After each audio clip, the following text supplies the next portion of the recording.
नमस्कार, मैं हूं आपके साथ अनुष्का राय और आप देख रहे हैं रीडर्स फर्स्ट न्यूज।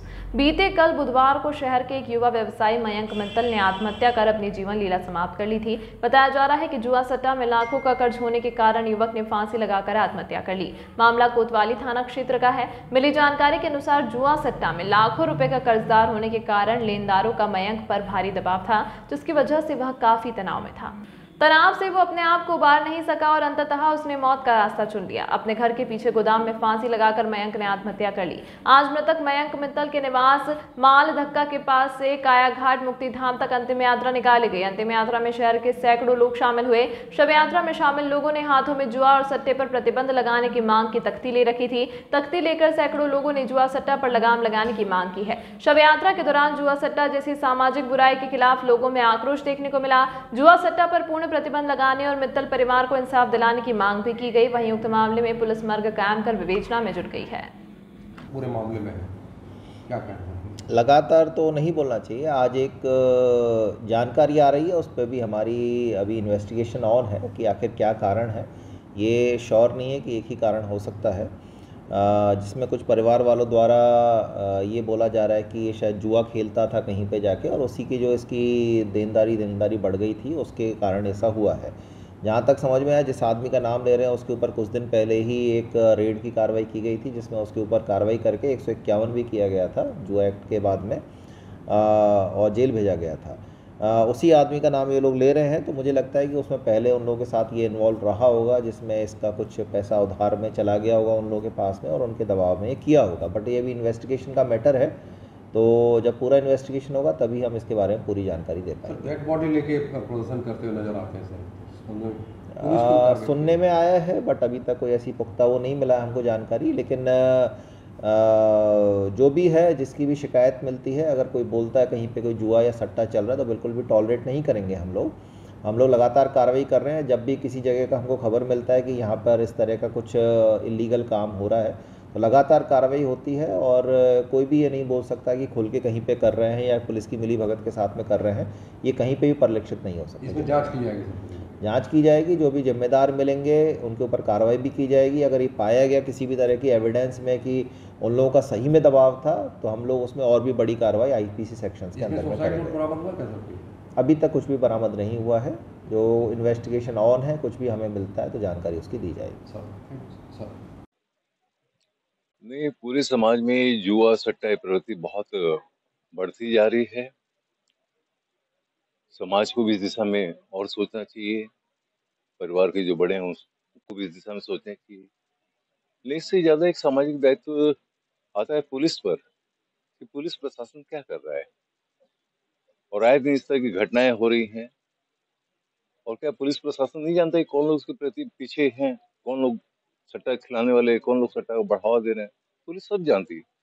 तो पुलिस को मानवता को दृष्टिगत रखते हुए और पूरी कठोरता से इस चीज को बंद करना चाहिए।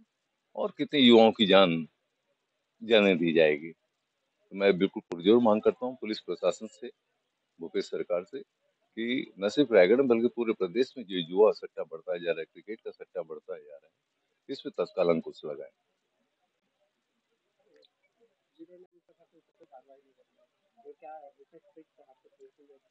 और वही मैंने कहा, आजकल पता ही क्या हो रहा है कि प्रशासन में बैठे लोग, मुझे लगता है कि अपने दायित्व से बिल्कुल दायित्व को निभाना ही नहीं चाहते। इस तरह का लगने लगा कई जगह। तो केवल कमाना, एक लूट मची, एक होड़ मची हुई है कि कैसे हाय पैसा, हाय पैसा, हाय पैसा। कहाँ लेके जाएंगे इतना पैसा? अपने दायित्व का भी निर्वहन करें लोग।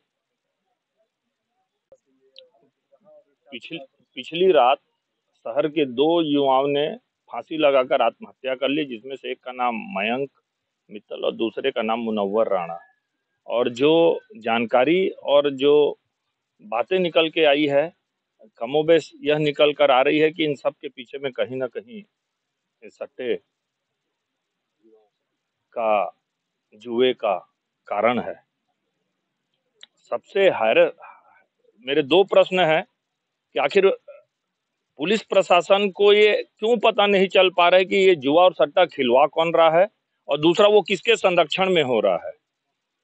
मुझको लगता है ये विषय भाजपा कांग्रेस की राजनीति का नहीं है।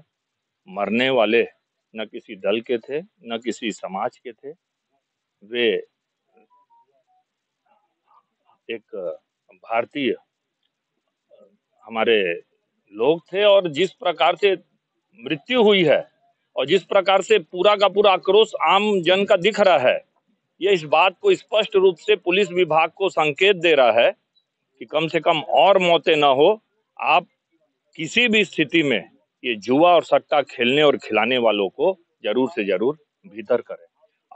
अब अगर उसके बाद भी कार्रवाई नहीं होगी तो इतिहास गवाह है, जब जब इस प्रकार की घटनाओं पे सत्ता मौन रही है, आम जनता इस ऐसे मुद्दों पे खुलकर सामने आई है, और उस आम जनता ने जब अपना विरोध और विद्रोह किया हो तो उसके सामने में कोई भी राजनीतिक दल खामोश नहीं रह सकता।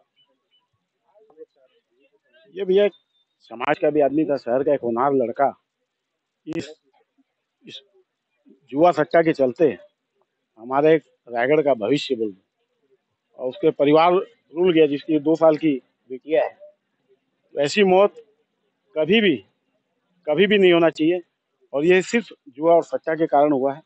इसको हम पुलिस प्रशासन से, जिला प्रशासन से या हमारे छत्तीसगढ़ के मुखिया से भी हम मांग करते हैं कि इसको छत्तीसगढ़ में और रायगढ़ में सब जगह रोक लगाए, नहीं तो ऐसी मौत फिर कभी होगी, ये अच्छा बात नहीं है। और ये तो एक मौत दिख रही है, 50 लोग इस चंगुल से घर में पड़े हुए हैं, कर्जा में डूबे हुए हैं, व्यापार खत्म हो गया, सब कुछ हो गया, वो दिख नहीं रहा है, वो कोमा में है।